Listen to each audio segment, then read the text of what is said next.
Hi, everybody. This is Silvio Canto in Dallas, Texas on Monday, May the 11th, and welcome to our video commentary.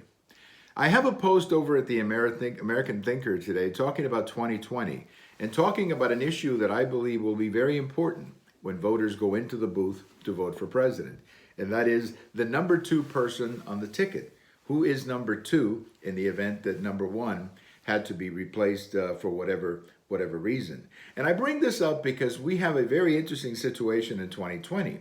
We have Mr. Trump, who's going to be 74 and would be in his late 70s in a second term, and we have Mr. Biden, who would be 78 if he became president. Now, just to put that in a little bit of perspective, President Reagan turned 78 when he left the White House, and President Eisenhower, the man that we associate with being the grandfather figure, he was 71 when he left the presidency. So we would have two men in the presidency, either a re-elected Mr. Trump or a new President Biden, who are both going to be older than what we normally associate with the president. So that puts a tremendous amount of pressure on number two. And I think a lot of voters are going to look at number two and say, well, who would make a better president of these two people? Now, of course, we know who number two on the Republican side is going to be, and that's Mr. Pence, Vice President Pence.